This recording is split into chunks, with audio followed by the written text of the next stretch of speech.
கண்ணுக்கு தெரியாத கையும் என் ரசிகர்கள் ஒருத்தரும் தீப்பந்தமா எரிஞ்சிட்டு இருக்கிற வரைக்கும் நான் போயிட்டே இருப்பேன்.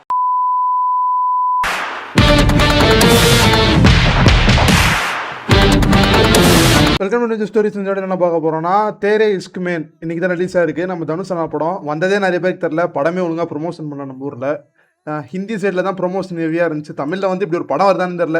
டிடிஎஃப் ஐபிஎல் படம்லாம் வரது தெரியுது, 5 ரீ-ரிலீஸ் தெரியுது நம்ம ஆட்களுக்கு. ஆனால் யாரும் இந்த படத்தை கண்டுக்கவே இல்லை. தேரே இஸ்க் மேன் சரி, எனக்கு வந்து இந்த ஆனந்த் எல் ராய் தனுஷ் காம்போ வந்து இப்போ பர்சனலாக பிடிக்கும் எனக்கு. இந்த ராஞ்சனா அப்புறம் அட்ரங்கிரிலாம் ஓரளவுக்கு நல்லா நீட்டாக பண்ணி கொடுத்துருந்தாங்க படத்தை வந்து. சரி, அந்த ஒரு காரணத்தினால இந்த படத்தை நம்ம ட்ரை பண்ணலாமேன்னு சொல்லிட்டு எனக்கு ஒரு நம்பிக்கை, இந்த படம் பிடிக்கும், எனக்கு செட் ஆகுன்ற மாதிரி ஒரு நம்பிக்கையை நம்பி நான் போனேன். படம் வந்து எனக்கு கைவிடலை. தனுஷ் அண்ணா பர்ஃபார்மன்ஸில் பிச்சு எடுத்துட்டாரு. ஆஸ் யூஸ்வல் உங்களுக்கு குபேராக அப்புறம் மனுஷன் பர்ஃபார்மன்ஸில் நல்லா விளாட்ணுமோ விளாட்டான். அந்த ஷார்ட் டெம்பர் ரோல் பண்ணியிருப்பாப்புல இந்த கேரக்டர் வந்து சங்கர் கேரக்டர் வந்து ஒரு ஷார்ட் டெம்பராக இருக்கும். சரிங்களா, எல்லாத்துக்கும் பார்த்தீங்கன்னா அக்ரெசிவாக தான் பிஹேவ் பண்ணும், ரூத்லெஸ்ஸாக பிஹேவ் பண்ணும், யார் பேச்சும் கேட்காது. சரிங்களா, முக்தின்னு ஒரு பொண்ணு வந்து இந்த மாதிரி அவளோட ப்ராஜெக்டை முடிக்கணும் அப்படின்றதுக்காக சங்கரை யூஸ் பண்ணிக்கிறா. சங்கரும் சரி நம்மளை ட்ரூவாக லவ் பண்ணுறா, சொல்கிறத கேட்போம், நம்ம கோவப்பட வேணாம், எல்லாமே பீஸாக ஹேண்டில் பண்ணுன்ற மாதிரி நினைக்கிறான். ஓகேங்களா, ஆனால் இவ ப்ராஜெக்டை முடிக்கணும், இவ ப்ராஜெக்டை முடிச்சுட்டு ஒரு அடுத்த லெவலுக்கு போகணுன்னு தான் வந்திருக்கா. நம்மளை யூஸ் பண்ணுறான்ற விஷயம் அவனுக்கு தெரியல. சரிங்களா, அவள் வந்து சொல்லிடுவா, இந்த மாதிரி நீ லவ் பண்ணலாம் நினச்சிக்க, நான் என் ப்ராஜெக்ட் பண்ண தான் வந்துன்னு சொல்கிறேன். பட் இருந்தாலும் சரி, நம்மளை இப்போதைக்கு சொல்கிறா, இந்த மாதிரி லவ் பண்ணுவான்ற மாதிரி நினச்சிட்டு எல்லாம் ஓகே சொல்லுவான். அப்புறம் வந்து இதை மாதிரி அவள் வீட்டை வந்து பார்க்கும்போது இவன் வந்து ரொம்ப லோ மிடில் கிளாஸாக இருப்பான், கிட்டத்தட்ட ஏழையாக இருப்பான். சரிங்களா, இவங்க வீடு பார்த்திங்கன்னா ஒரு எலைட் வீடு. அதனால் இவனை எப்படி ரிஜெக்ட் பண்ணான்னு சொல்லிட்டு காரணம் தேடி அவனை வீட்டில் கூப்பிட்டு வச்சு ஹியூமிலேட் பண்ணுவான். இதெல்லாம் வந்து நான் வந்து ஜஸ்ட்டு ப்ரெமிசிஸ் தான் சொல்கிறேன், படத்தோட கதை கிடையாது இது. இந்த மாதிரி அவனை ஹியூமிலேட் பண்ணுவான். இதை மாதிரி நீ இந்த டாஸ்க்கை முடிச்சுடுவான்னு சொல்லிட்டு இவனை வந்து ஒரு எக்ஸாம் எழுத வச்சுருவான், யூபிஎஸ்சி எக்ஸாம். சரிங்களா, அவனு போய் முடிச்சுட்டு வருவான். அதுக்கப்புறம் நடக்கிற கான்சிக்வன்சஸ் என்ன, அங்கே ஒரு பெரிய பிரச்சனையாகும். அதுக்கப்புறம் ஒரு 10 வருஷம் கழிச்சு இவன் பைலட் ஆயிடுவான். இவன் பார்த்தீங்கன்னா ஒரு சைக்காட்ரிஸ்ட் ஆயிடுவான். 2 பேரும் மீட் பண்ணுவாங்க. இதுக்கப்புறம் இவங்களுக்குள்ள நடக்கிற ஒரு சம்பவங்கள் தான் இந்த தேரே இஸ்க் மேன் படம்.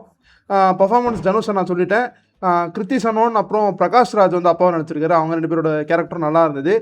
அதான் இந்த மாதிரி ஃபால்ஸ் ஹோப் கொடுத்து இந்த கேரக்டர் எப்படி இதுவாக போகுது, அதோட இம்பேக்ட் எப்படி ஆகுது, அதோட கேரக்டரோட இம்பேக்ட்ஸ் வந்து என்ன மாதிரி பாதிக்கப்படுது, ரெண்டாவது அதுக்கு ஃபேஸ் பண்ணுற கான்சிக்வன்ஸ் என்ன. நான் வந்து இந்த சங்கர் கேரக்டரை பற்றி சொன்னேன்.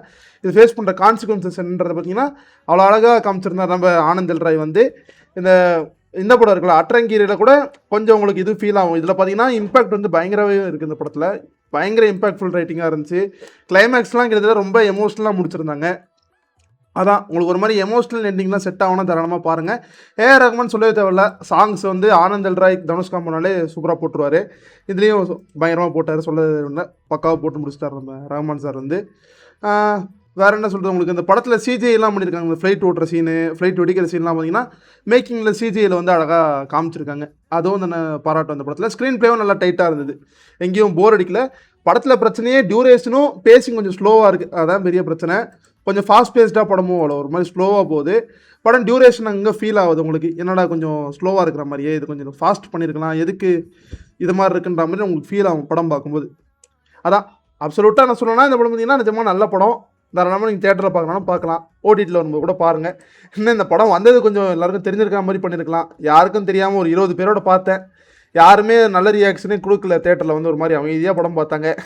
தனுஷ் படத்துக்கு இப்படி இருக்கிறது தான். மீதி ஹீரோனா கூட பிரச்சனை இல்லை, ஒரு அதர் லாங்குவேஜ் படம் வருது, வேறு ஹீரோ படம் வருதுன்னா கூட சரி ஓகே, நம்ம ஆட்களுக்கு வந்து பிரச்சனை இல்லை அப்படின்ற மாதிரி சொல்லலாம். தனுஷனா படத்துக்கே இந்த நிலமை. அதான் தனுஷனா பார்த்தீங்கன்னா ரொம்ப நாள் கழிச்சு அந்த காலேஜ் ரோல்லாம் பண்ணியிருக்காரு, காலேஜ் ஸ்டூடெண்ட்டாக. அந்த லுக்கு அந்த ஸ்க்ரீன் ப்ரெசன்ஸ் அவ்வளோ அழகாக இருந்தது பார்க்கும்போது. ஸ்க்ரீனில் காலேஜ் ஸ்டூடெண்ட் தான் நம்புற அளவுக்கு அவரோட ஸ்க்ரீன் ப்ரெசன்ஸ் வந்து நல்லா பண்ணியிருந்தாங்க, லுக்ஸ் வந்து. அதான் படம் நல்லா இருக்குது. அதான் இதே மாதிரி நம்ம தனுஷ் வந்து நிறைய படம் கொடுத்துக்கிட்டே இருக்கார். வருஷத்துக்கு ஒரு 5 படம் 6 படம் வருது. இந்த வருஷம் மட்டுமே நீக்கு ஒரு படம் டேரக்ட், ஒரு இல்லை இட்லி கடை இன்னொரு படம் டேரக்ட் பண்ணி ஆக்ட் பண்ணார். அதுக்கப்புறம் குபேரா, இப்போ தேரே இஸ்க் மேன் 4 படம் விட்டார். இந்த 4 இதில் பார்த்தீங்கன்னா 2 படம் தான் எனக்கு பிடிச்சது, மீதி 2மே எனக்கு பிடிக்கல. அதான் 4 படம் வந்தாலும் அடுத்தடுத்து ஒர்க் பண்ணிட்டு இருக்காரு. படத்தில் லிரிக்ஸிஸ்டாக ஒர்க் பண்ணுறாரு, ஆக்டராக இருக்கார், டேரக்டராக இருக்கார், டான்ஸ் ஆடுறாரு, டைரக்ஷன் பண்ணுறாரு, எல்லாமே பண்ணிக்கிட்டு இருக்காரு இருந்தாலும். ஆனால் உருப்படியாக வரது வந்து ஒரு லிரிக்ஸ் ரைட்டராக, ஆக்டராக, ஒரு டான்ஸராக, இதெல்லாம் பர்ஃபெக்டாக இருக்கார் மனுஷன். பர்ஃபார்மராக நமக்கு ஒரே சொல்ல முடியாது. தனுஷ் வந்து ஒரு பர்ஃபெக்ட் ஆக்டர், அதான் நான் சொல்லுவேன். ஒரு சில பேர்லாம் ஏசி ரூமில் வந்து நான் வந்துடுவேன், வெயிட் பண்ணுங்க, நான் வந்துட்டுருக்கேன், தோ பஸ்ஸு பிடிச்சி வந்துடும் ப்ரோ, ட்ரெயின் பிடிச்சி வந்துடும் ப்ரோன்ற மாதிரி வந்துக்கிட்டு இருக்காங்க. அவங்க வரத்துக்குள்ளே தனுஷ் வந்து ரிட்டையர்மெண்ட் ஆயிடுவார்னு நினைக்கிறேன். எனக்கு தெரிஞ்சு ஆஸ்கர் வாங்கிட்டு ரிட்டையர்மெண்ட்டே ஆயிடுவார்னு நினைக்கிறேன். அந்த அளவுக்கு தான் அவங்களோட ட்ராக் ரெக்கார்ட்லாம் போயிட்டுருக்கு. அவங்களாம் வந்து சொல்லிக்கவே கூட தனுஷ் வந்து காம்படிட்டர்னு சொல்லிட்டு. அந்த மனுஷன் வந்து எப்பயோ தாண்டி போயிட்டான். அதான் உண்மை. அதான் இந்த படத்தை பற்றி சொல்ல வேறு ஒன்றும் இல்லை. நீங்கள் உங்களுக்கு பிடிச்சிருந்தா இந்த படம் ட்ரை பண்ணி பாருங்கள். அவ்வளோதான் நான் சொல்லுவேன். எனக்கு ஒர்க் ஆச்சு. அவ்வளோதான் ஃப்ரெண்ட்ஸ். தேங்க்யூ.